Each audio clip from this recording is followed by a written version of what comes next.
Ok, minn virkar. 1, 2. 1, 2, 2. Já, þú ert þarna. Góðan daginn. Flott. 2 2. Ok, gegja. Mute.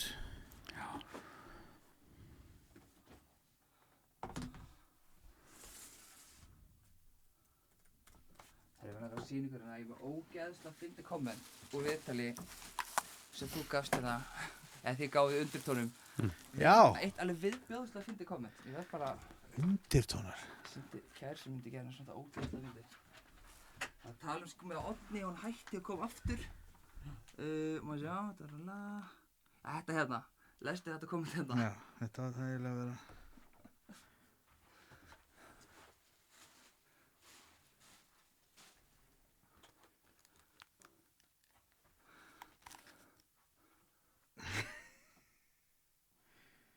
Já, hérna. Come on, þetta er viðbjóðslega fyndi.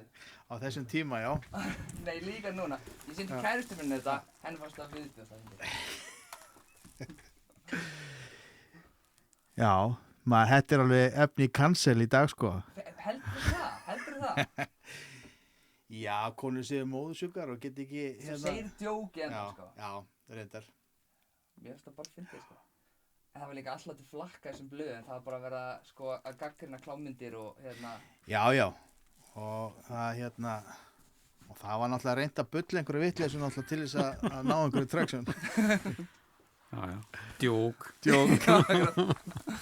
Það slapp fyrir hot.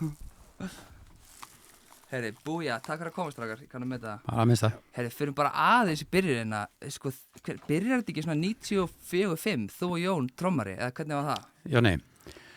Jú, við byrjum í bílskunum hjá Jonna, þannig að máta ykkur hugmyndir. Já. Þannig að, já, þetta byrjar kringu það og svo fljótlega förum við að hafa sambandið Frans. Akkurat.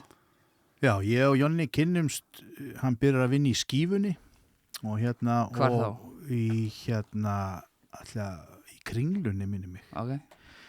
Maður var nú róterend á millir þessara búða sko og fljótlega upp úr því að þá dett ég inn í þennan bílskúrsfíling hjá þeim. Ok. Hrafni. Ok, gekkja. Og þið tókuð upp kampamúsík bæði í Sýrlandi það ekki og í æfingahúsnæðinu ykkar, eða hvernig var það? Nei, við náttúrulega, það var eitthvað búið að vinna svona sound og svona bara í plássun okkar. Já. Við tókum náttúrulega upp eitthvað demo eigin þannig reyndar þetta á.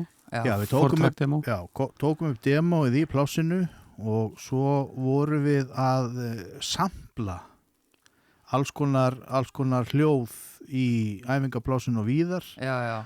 Og eitthvað af því rataði inn á plötuna. Og það er svona industrial shit, eitthvað innkaupakerrur og eitthvað þannig. Innkaupakerrur og ég man að það var svona langur opn fyrir utan sem að við rendum einhverju játstykki við. Það var við notum það í Konga, ekki? Jú. Nice. Og já, alls konar vitleysa. Eitthvað svona einstúrsendur náibáten feelingur. Já, þetta var svona meira, þetta var nú kannski meira svona Nine Inch Nails inspirað dæmi, sko. Ok, cool. En við vorum mjög undirbúin þegar við fórum inn í stúdíóið. Já. Við vorum með svona einhverja synda og samplara sem að voru allir tilbúinu með soundin þannig séð, sko. Já, ok. En svo náttúrulega þegar við byrjum að taka upp þá kannski opna svolítið nýr heimur með Pro Tools. Við höfum runni, þannig að við vorum að sequencera á sín tíma var bara með einhverju Atari ST tölvu. Aha. Þannig við vorum bara að sequencera svona MIDI upplýsingar en náttúrulega Pro Tools ný til komið og við vorum svona eina fyrstu böndunum til að taka upp í gegnum Pro Tools. Já. Og Addi 800 sem að tóku plötuna var svona aðalspaðinn í Pro Tools á Íslandi á þessu tíma. Ok. Og hann var að nú, já, og við bara gerðum allt crazy, bara allt sem við gátum gert bara með þessu forriti. Bara hvað er hægt að gera með þessa nýri tækni, þessa nýju tækni og hann kunni að opna inn á öll leyndamálin þar, sko. Okay. Svo líka annað sem var svona fyrir mig allan svona sounddæmi var að í Studio Sealand. Því Studio Sealand er salurinn sem er tekið upp, hann er með fölsku lofti, hann er miklu hærri eða var, ég veit ekki hvort þetta sé þá það. Nei, þetta er hótel núna. Já, það var sérst miklu hærra loft en þeir einhvern veginn breyttið einhverjum ástæðum þegar stuðmenn voru með þetta, þannig að hæðin var ekkit svo há. Nema hvað, svo komust við inn í einhverjum svona rými við hliðin á Stúdíó Sýrland. Já. Þannig að það var lagður bara rosalega langur kapall og alltaf trommurnar voru teknar upp þar. Okay. Þannig að soundið á þessari plötu er ekki, þótt þessi tekið upp í Stúdíó Sýrland, þá er þetta ekki Stúdíó Sýrland sound í rauninni, sko. Akkurat. Og ég man eftir líka, það var svona geimslaða sem einhver gaur geimdi drastlið sitt þarna við hliðin á. Einmitt. Þannig að við mækuðum það upp og vorum einhvern að berja áfram á einhverja hluti þar og nýttum hljóðir í nú rýminu, sko. Nice. Þannig að þetta er ekki hefðbundin svona Sýrlandsplata upp á sound að gera. Nei, akkurat. Það var expandað í allar áttir. Já. En þú veist, fenguði fyrirfengur eitt frá Dennis til að borga þetta, eða hvernig var það? Nei, við gerðum bara svona hefðbundin plötusamning og inn í honum var ákveðin einhver upphæð sem að færi í upptökukostnað og svo bara var það gert, sem sagt átti að vera gert upp eftir plötusölu. En núna í dag þá held ég að þessi plata sé búin að borga sig tilbaka. Ok, og hvað? Þið ekki séð neitt af því? Nei.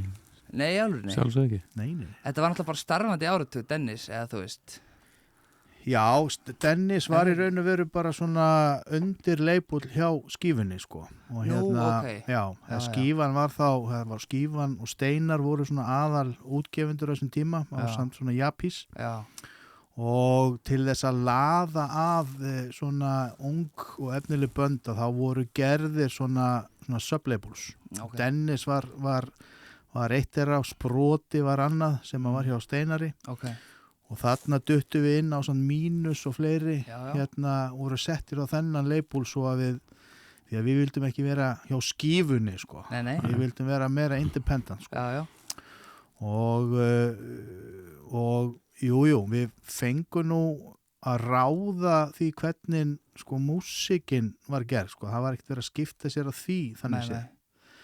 En hvernig hún var svona markasett og seld og svona höfðu við ekkert með að gera, sko. Nei, ok. Það var bara eftir hefðbundum leiðum í eitthvað sem heitir plötubúðir. Þetta var, ég veit ekki hvort þetta hafi verið eitthvað markasett þannig séð. Við heldum okkur útgáfutónleika og svo var þetta svolítið bara svona word of mouth á þessum tíma, sko. Já, það var spilaði tónleikar og við duttum daldið inn í það að vera svona náði mér raskat á sveitaballadótinu. Það var mjög vinsælt að fá svona böndi eins og okkur inn á sveitaball í hlénu, sko. Já, nei, alveg. Þannig að spila með Sólinni með hans. Já, Sólinn og Skítamórall og eitthvað svona. Já, þessi Sól meinur þá? Já. Og það ekki tala um eitthvað klúb, ok? Nei. Okay.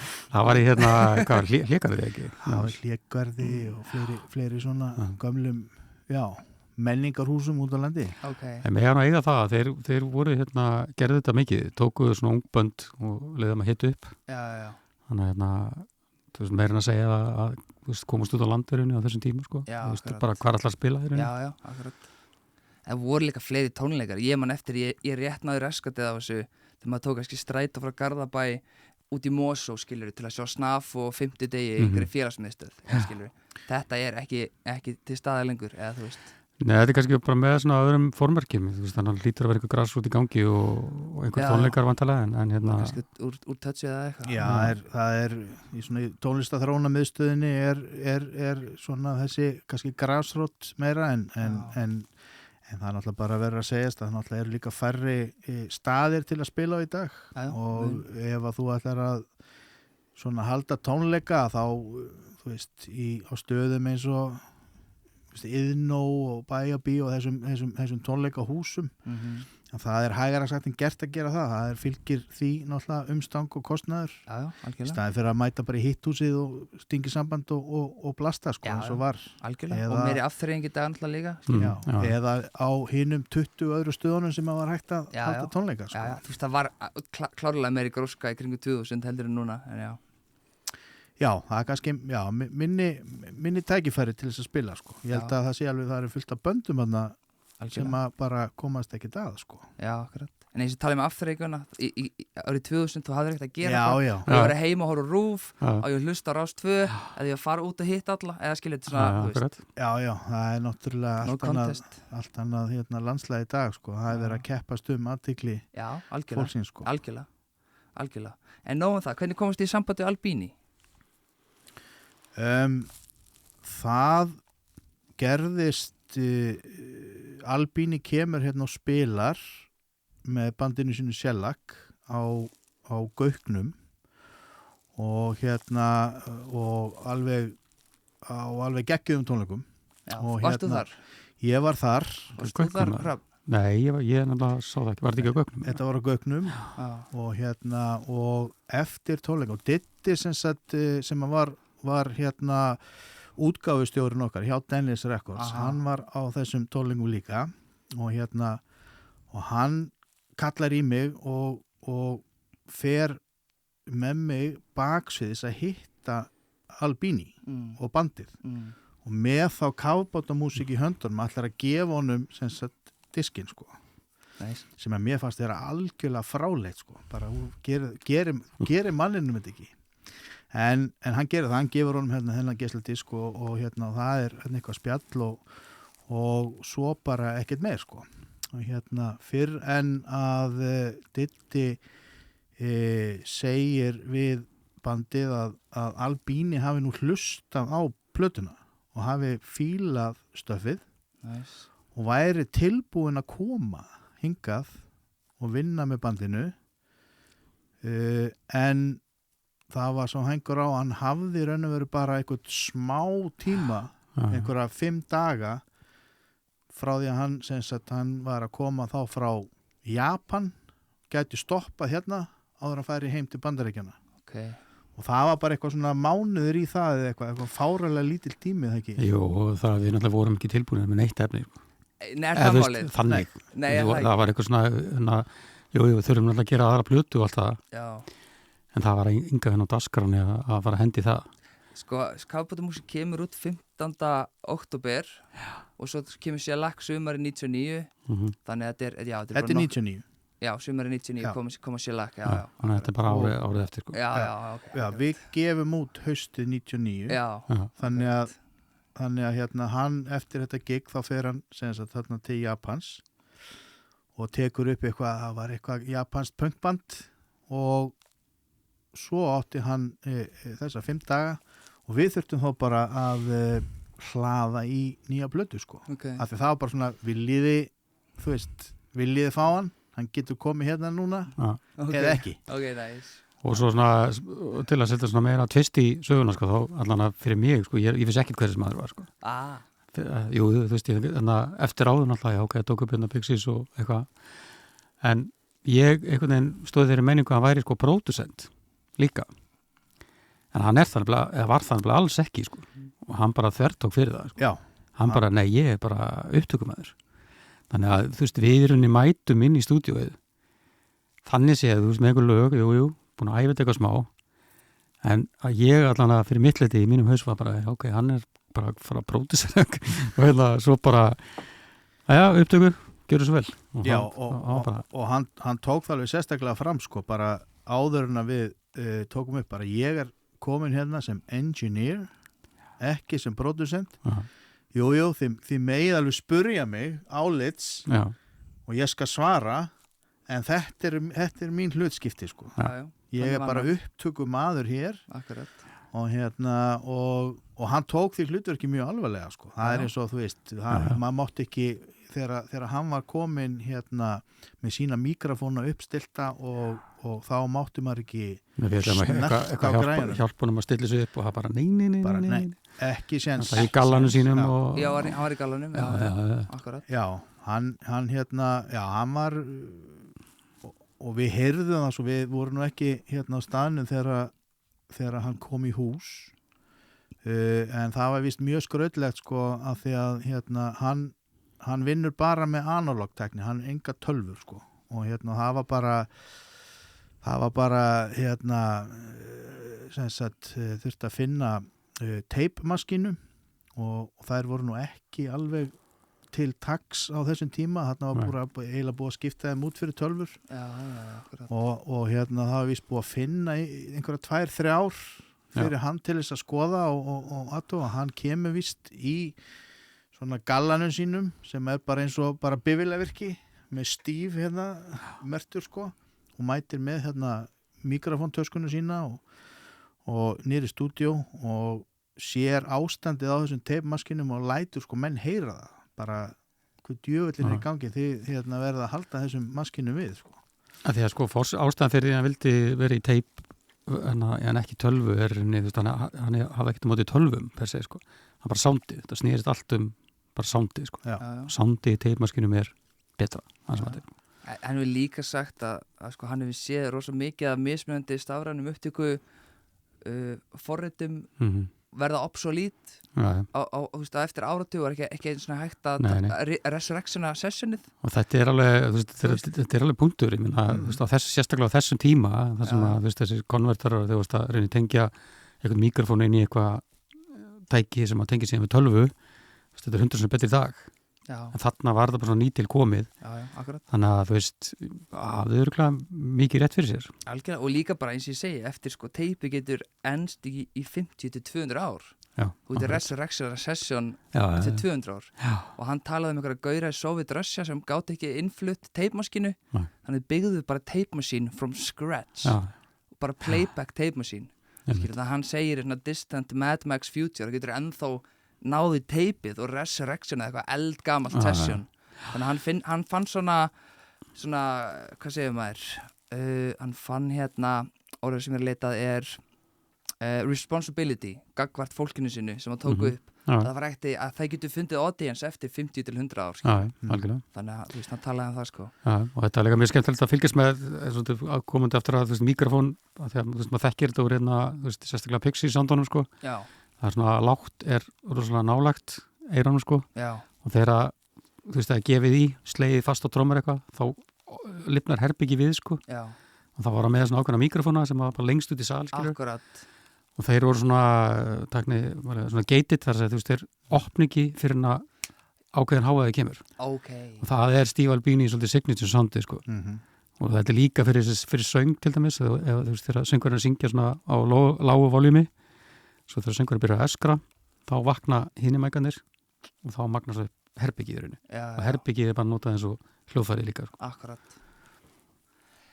Hversu öðru sér hana þegar þið unnum náttúrulega með Adda á Káputum Músík unnum með Adda helmingnum á þeirri plötu Addi mixaði líka Enzimi 2002 plötuna engineeraði hana líka eða hvernig var það? Hann engineeraði ekki alla plötuna, ekki 2002 hann mixaði hann bara hann mixaði hann bara, við tókum hann upp við tókum rétt en eins og Gæludýr það var tekið upp í stúdíó Sundlauginni, já við höfum sko við erum svona dálítið mikið viðlóðandi þetta sjálfur bara reyndar ekki mixpartin sko en svona við höfum verið með aðstöð hér og svo náttúrulega fyrir eins og til með strómur þá höfum við viljað farið eitthvað sem að soundið sko, það er svona stóri parturinn í sko en svona munurinn á Adda og Steve Albini þetta er náttúrulega alveg bara sikkur endanum á bara soundspektruminu í rauninni sko en það heyrist það vel sko á BMX plötunni, hún alveg skitsó að því leiti að það eru sko Albini tekur upp þarna einhver helmingin af plötunni og Addi með hinn helmingin þannig að þú heyri kontrastin bara á þeirri plötu sko. Muniðist, Albini tóku hvað própanól eða ekki, muniði hvað lega tóku tungubröð eða ekki tungubröð og já, þarna fór minnið Allir í heimskum ból og Homo Banios svo hérna vinnröðvín það Albini rafriðill það Addi, svo kemur hreinn viðbjöður það Albini þá eru við komið til 5 akkurat jú, það eru þið gáttu bara ekki sett þetta elektrónika þegar hann vildi bara taka upp live það ekki já, en reynda sko leyfðan okkur að nota synta í lagi út af því að það þjónaði hagsmuni lagsins þess lefði og þess konseptið hans var að taka upp bandið bara live og við náttúrulega vorum ekki með hljómborðsleikara þannig að ég var hljómbúsleikarinn Þannig að þú sér hljómbúsleikin þar? Já, þannig að ég gæti ekki gert eftir á. Nei, þú veist, náttúrulega gert það þegar við vorum að taka upp. Nei. Og þetta konsept að, þú veist, taka upp bandi live, þannig að var ekki að ganga fyrir hann, í rauninni. Þannig að, jú, við fengum undan þá að overtöpa og við tókum upp okkar gítara, basically. Það var alltaf live. Það var alltaf live, sko. Já. Sem var í rauninni mjög, þú veist, þetta var eitthvað svona vinnubröð sem að ég bara þekkti bara ekki. Nei, þið aldrei gert það á þér. Nei, og það var aldrei fyrir bandi voru við hendur í djúbulögina þannig að þegar þetta var live og við vorum ekkert eins og saman í herbyggi.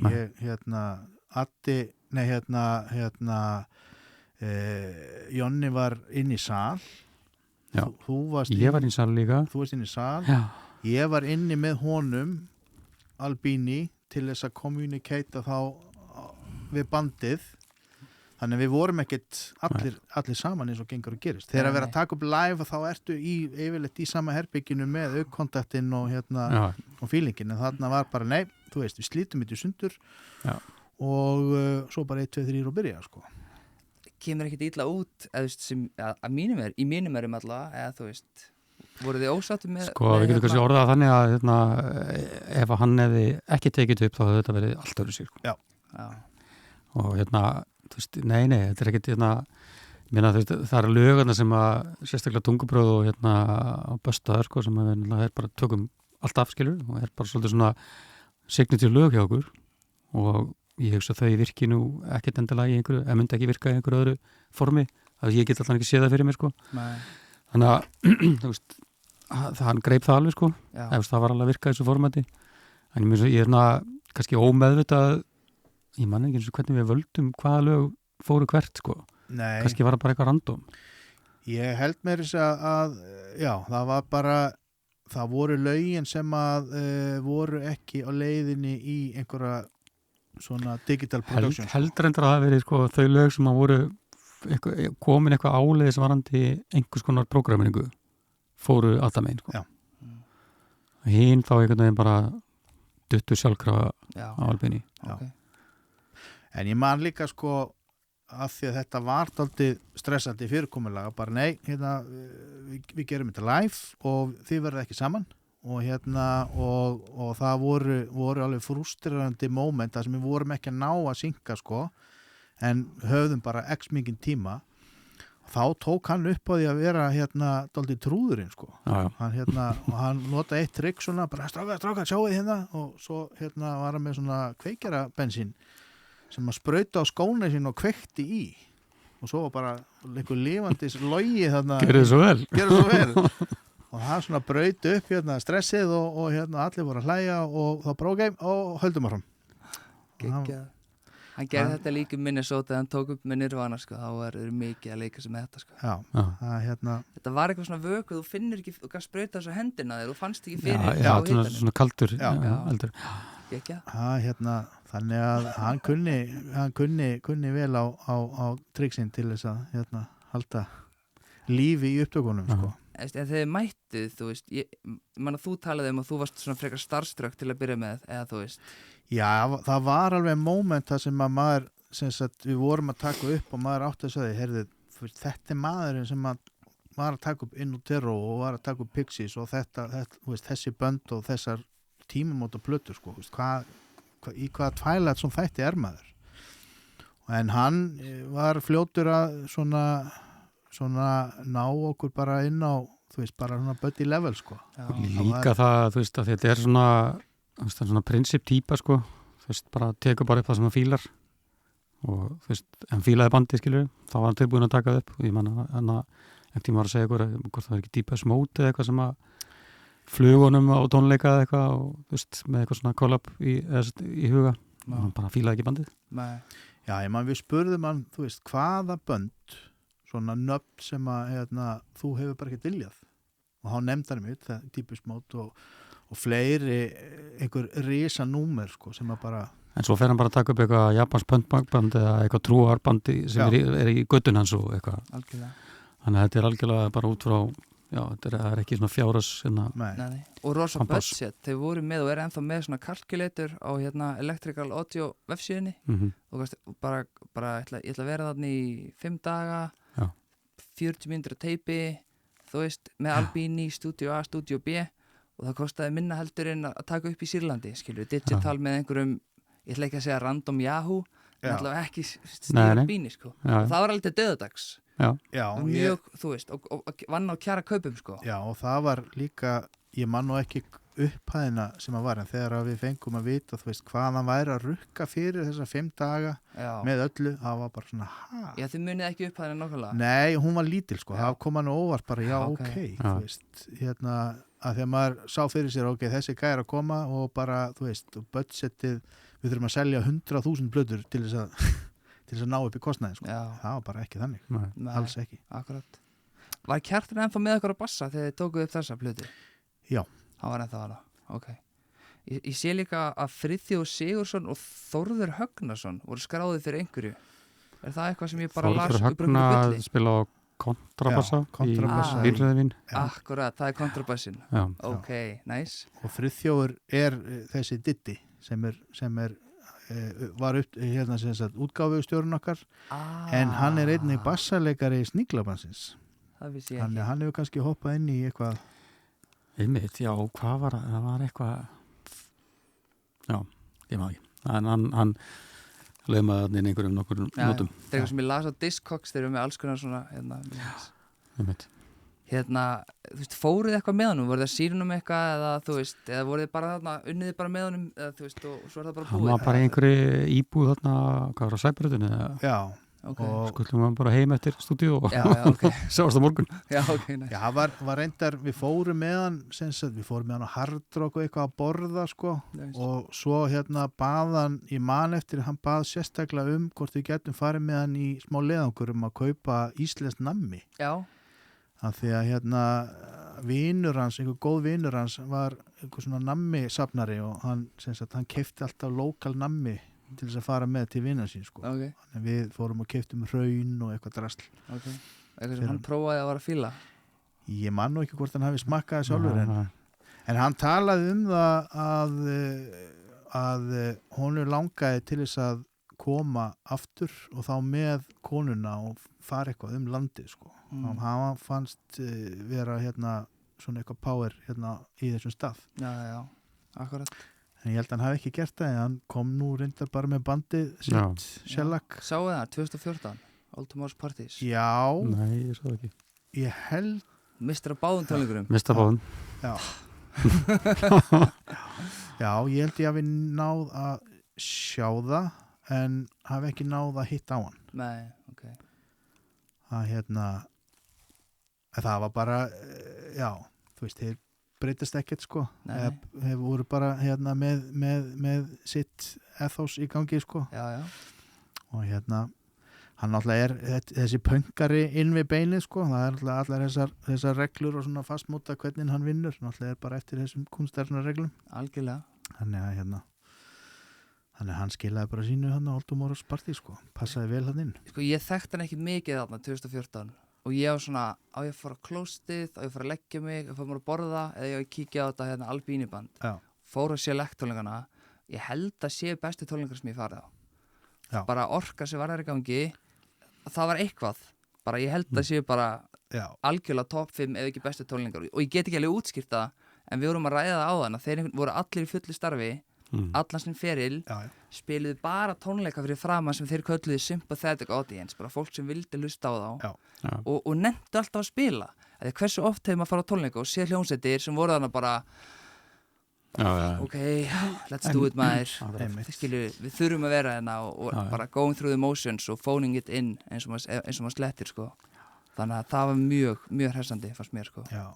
Það var eins og með þessa Gaukstónleika sem að voru náttúrulega miklu smærri, náttúrulega Old Tomorrow's Parties var í þessu festival stemmingu, að þeir voru samt að spila eins og þau væri, sko, að þurft að spila fyrir lífi sínu, sko. Já. Það var alveg bara, þú fannst þið með þessa bara intense orku, sko. Akkurat. enda líka, það eru fá skipti sem maður hefur verið daginn eftir bara alveg víbrandi eftir tónleika að upplifa slíkt sko. Akkurat. Og bara geggja hvernig þeir unnu saman sem þríeiki sko. Akkurat. Þú veist. Þannig að þú veist, eru þið með einhver svona uppáhalds Steve Albini, þú veist, hljómsveit eða eitthvað sem hann hefur gefið út eða eitthvað svona sem að stendur upp í hjá okkur? Nei, þannig sé ekki sko. Þetta er náttúrulega allan að því sem ég hef heyrt, þetta er náttúrulega svona signature sound sko gegnum gangandi, það er náttúrulega Pixie, fyrir mér er bara flottasta trommusound sem að til er Albini trommusoundi, maður heyrir þetta á einmitt Pixies plötunum og Inutero, þetta er alveg uník dæmi sko. Jesus Lizard og svona. Jesus Lizard, já, nákvæmlega. Og Nine Inch Nails hafa verið að fara til hans til að ná trommum og fleiri sko. Og hann er Mistu ná ef ég vil freka til að velja hljóðfæri. Trommuna klálega. Þú veist, ég veit að hann notaði 30 fucking mikrofóna þegar hann var að taka upp inn í útero sko, á trommunar. Hver gerir það? 30 og undir lokinu, það var alltaf svona að perfekta kraftið sitt. Undir lokinu var bara komið sjötta skilningaveit, bara ok, svona rými, svona trommusett, þegar við skipta upp skinn, þá þarf ég að skipta út þessum og setja þennan, þú veist, það var bara orðin, þú veist, bara komið eitthvað rosalegt kerfi. Og eitthvað svona rosalega nattni að vita nákvæmlega hvaða mækan átt að setja inn, þú veist, á hvaða tímapunkti undir hvaða formerkjum. Að því að held líka út af hvernig Kurt Cobain var sko.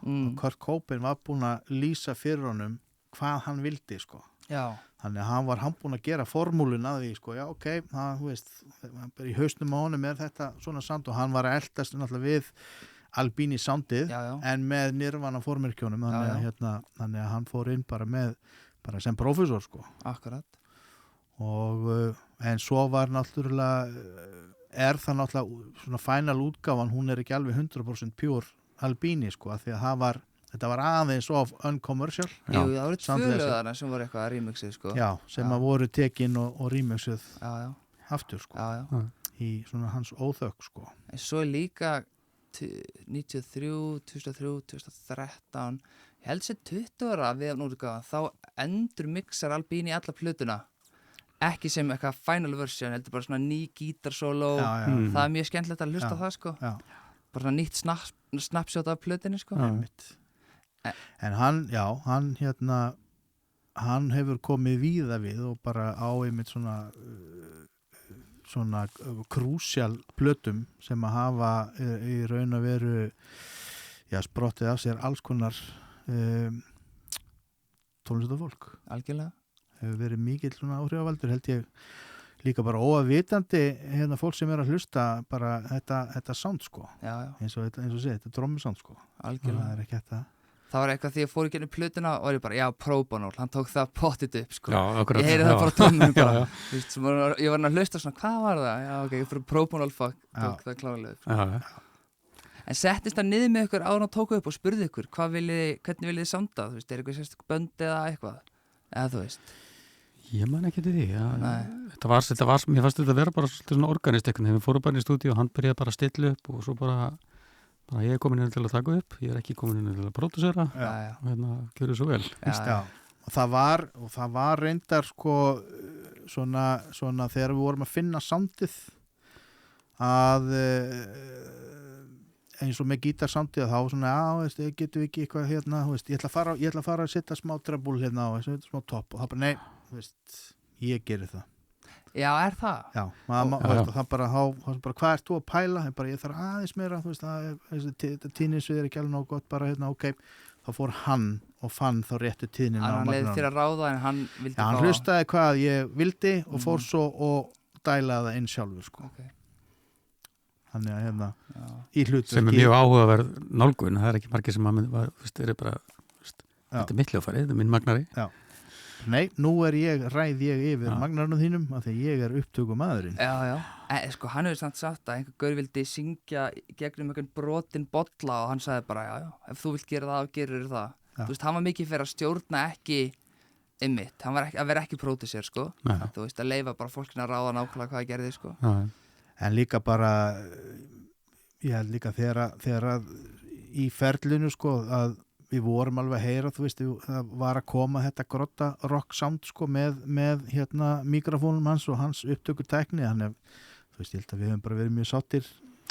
Já, og þetta var náttúrulega mjög svona skemmtileg teik á þessa hljómsveita því að þú veist, við erum svolítið svona pop megin finnst mér allavega, þú veist ef ég ætta að segja mínu skoðun á því sko, þú veist, örgulega meira pop heldur en rock eða svona, þetta er allavega 50-50. Nýjasta platan er mjög mikið pop. Já, og hérna þannig að þú veist, þarna erum við bara, þú veist, setta bara ákveðna skorður, skilur, bara, veist, þetta er bara rock sound, skilur, og það er svona, þú nefnir bara ferðin í það, skilur, og þannig að koma lög eins og Böstaður og Tungubröð, skilur, og þau eru bara svona, skilur. Já, akkurat. Margt af mínir sem hlustanda, mínum uppáhaldslögum eru þar, sko. Þú veist, þannig að þið hafi drullað þessu út á svo stuttum tíma er bara mjög aðdánuvert, sko. Já, það var alveg stress. Já, það var mikið stress, en það var bara eins og segi, það var bara, það er nú eða aldrei. Já. Og hérna, það oft gefur manni spark í rassin að vera komin upp á veggunum, sko. Við vildum ekki missa þessu tækifæri. Nei, gott að hafa deadline. Algjörlega. Já, geggja. Takk fyrir þetta, strákar. Hérna, eins og ég segi, ég er að gera þetta fyrir Alpíni þátt, þannig ég nota eitthvað smáur þessu, en svo langar maður að koma aftur í haust og gera þátt enzíma. Okay. Og kannski að fá að tala við eitthvað báða saman kannski bara, eða sikkur lagi annarkvort. Fara þá meira í það sem kom fyrir og eftir á. Eða nenni. Kýlum á það. Búja.